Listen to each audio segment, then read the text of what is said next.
അല്ല, പൊതുവേ നിങ്ങൾക്കൊക്കെ കിട്ടുന്ന ഒരു റിപ്പോർട്ട് തന്നെയാണ് ഞങ്ങൾക്കും കിട്ടിയത്.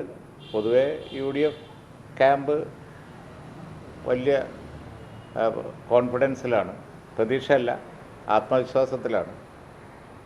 അപ്പോൾ പറഞ്ഞ പോലെയുള്ള ഒരു വിജയം നിലമ്പൂരിലുണ്ടാവും എന്ന് തന്നെയാണ് എല്ലാവരുടെയും വിലയിരുത്തൽ.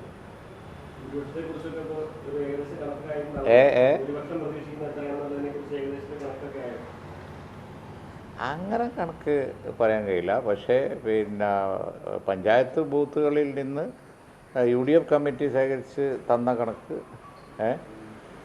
അവിടെ UDFന് അനുകൂലമായ ഒരു ട്രെൻഡ് ഉണ്ട് എന്നുള്ളതാണ്. ഭരണവിരുദ്ധ വികാരമാണ് അവിടെ പ്രതിഫലിക്കുക എന്നുള്ളതാണ് താഴെ തട്ടിൽ നിന്ന് പോളിംഗ് ദിവസവും മറ്റുമൊക്കെ നോക്കിയിട്ട് ഞങ്ങൾക്ക് കിട്ടിയിരിക്കുന്ന റിപ്പോർട്ട്. അതനുസരിച്ചാണെങ്കിൽ ഒരു നല്ല മെജോറിറ്റി ഉണ്ടാവണം.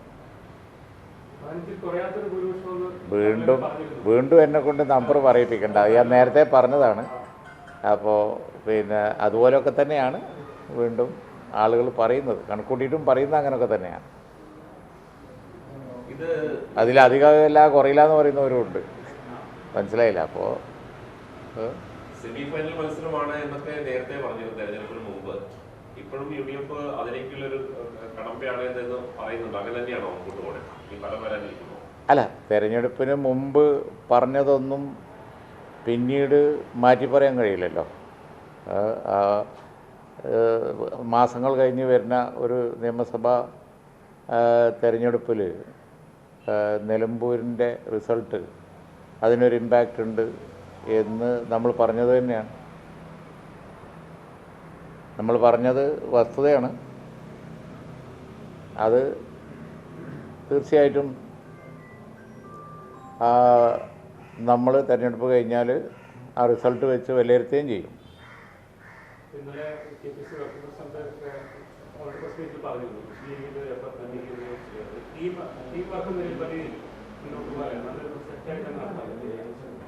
അതായത് പാർട്ടി നിങ്ങൾക്ക് പുറകോട്ട് തിരിഞ്ഞ് നോക്കിയാൽ അത് മനസ്സിലാവും. ഏത് തെരഞ്ഞെടുപ്പിലും മുസ്ലിം ലീഗിനെ സംബന്ധിച്ചിടത്തോളം പൊളിറ്റിക്കലായിട്ടുള്ള ഒരു കമ്മിറ്റ്മെൻറ്റ് പാർട്ടി കൊടുത്താൽ, ഞങ്ങളെ സംബന്ധിച്ചിടത്തോളം എല്ലാ ചർച്ചയ്ക്കും ശേഷം പാർട്ടി പ്രസിഡൻറ്റ് ഒരു തീരുമാനം എടുത്തു കഴിഞ്ഞാൽ പിന്നെ അതുവരെയുള്ള കാര്യങ്ങളൊന്നും ഞങ്ങൾ നോക്കൂല. പിന്നെ മരിച്ച് ആ പാർട്ടി തീരുമാനം നടപ്പിലാക്കാൻ വേണ്ടി ഇറങ്ങുക എന്നുള്ളത് പാർട്ടിയുടെ ഒരു പ്രത്യേകതയാണ്. കഴിഞ്ഞ പാർലമെൻറ്റ് തെരഞ്ഞെടുപ്പിൽ പൊന്നാനിയിലോ വടകരയോ ഞങ്ങൾക്കൊന്നും യാതൊരു വ്യത്യാസവും ഉണ്ടായിട്ടില്ല. കണ്ണൂരാണെങ്കിലും പാലക്കാടാണെങ്കിലും ഒക്കെ അത് തന്നെയാണ്. നിയമസഭാ തെരഞ്ഞെടുപ്പിലും അങ്ങനെ തന്നെ. നിൽക്കുന്ന മുന്നണിക്ക് വേണ്ടി യാതൊരുവിധ കളിയുമില്ലാതെ മുറിഞ്ഞിറങ്ങി ആ കമ്മിറ്റ്മെൻറ്റ് പൂർത്തിയാക്കുക എന്നുള്ള ലീഗിൻ്റെ രീതി നിലമ്പൂരിലും ഞങ്ങൾ അങ്ങേയറ്റം ആത്മാർത്ഥമായി പുറത്തെടുത്തിട്ടുണ്ട്. ഇനി വരാൻ പോകുന്ന തെരഞ്ഞെടുപ്പിൽ എല്ലായ്പ്പോഴും ഞങ്ങളുടെ ഒരു രീതി അത് തന്നെയാണല്ലോ. അപ്പോൾ അതുകൊണ്ട് ആര്യാടൻ ഷൗക്കത്തിൻ്റെ വിജയത്തിന് വേണ്ടി ഞങ്ങൾ കാര്യമായി ശ്രമിച്ചിട്ടുണ്ട്. മാത്രമല്ല, ഞങ്ങളുടെ പാർട്ടി പ്രസിഡൻ്റ് തൊട്ട് അഖിലേന്ത്യാ സംസ്ഥാന നേതാക്കളൊക്കെ വളരെ സജീവമായി പങ്കെടുത്തിട്ടുണ്ട്. പാർട്ടി സെക്രട്ടറിമാർ, സംസ്ഥാന സെക്രട്ടറിമാർ, അതുപോലെ തന്നെ MLA മാർ, അവർക്കൊക്കെ ഞങ്ങൾ ചാർജ് കൊടുത്തിരുന്നു. മറ്റൊരു മന്ത്രിമാർക്ക് ചാർജ് കൊടുത്തിരുന്നു. ഞങ്ങളെ അടുത്തുള്ളത് വെച്ച് ഞങ്ങളും നല്ല നോട്ടം നോക്കിയിട്ടുണ്ട്. അതിൻ്റെ ഫലം ഉണ്ടാവും എന്ന് തന്നെയാണ് KPCC പ്രസിഡന്റ് പറഞ്ഞത്. കറക്റ്റാണ്. അവിടെ കോൺഗ്രസും ലീഗും UDF ഒറ്റക്കെട്ടായി നിന്ന് നല്ല ജോലി ചെയ്തിട്ടുണ്ട്.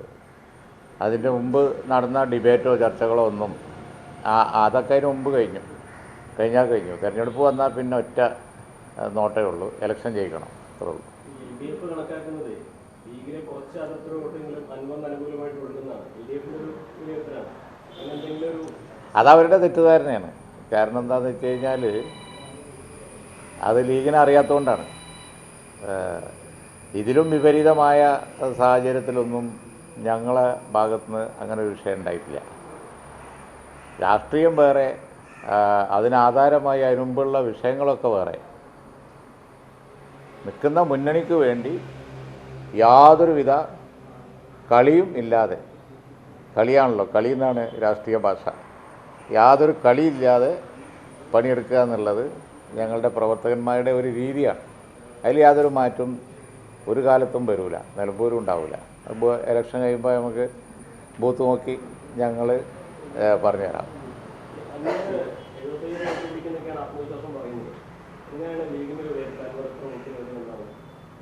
അത് എനിക്കറിയില്ല. കാരണം എന്താണെന്ന് വെച്ചാൽ അദ്ദേഹം ഇടതുപക്ഷത്തിൻ്റെ MLA ആയി തുടർന്ന ഒരാളാണ്. എല്ലാവിധ അദ്ദേഹത്തിൻ്റെ ബന്ധവും കാര്യങ്ങളും ഒക്കെ അവരുമായിട്ടാണല്ലോ ഉണ്ടായിരുന്നത്. അപ്പോൾ അവിടുന്ന് അദ്ദേഹം എത്ര വോട്ട് പിടിക്കുമെന്ന് ഞാനെങ്ങനെ പറയും? UDFൻ്റെ വോട്ട് അധികം പോകാനുള്ള ഒരു വഴിയില്ല.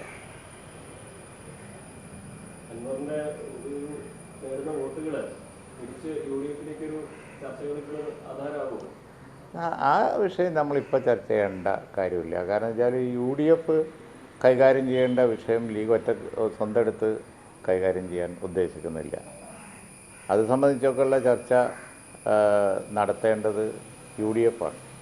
അതൊരു മര്യാദയാണല്ലോ. ഇനി എന്ത് വേണം എന്നുള്ളത് ഇലക്ഷൻ കഴിഞ്ഞതിന് ശേഷം ഞങ്ങൾ കൂടും, അതിന് ശേഷം പറയാം.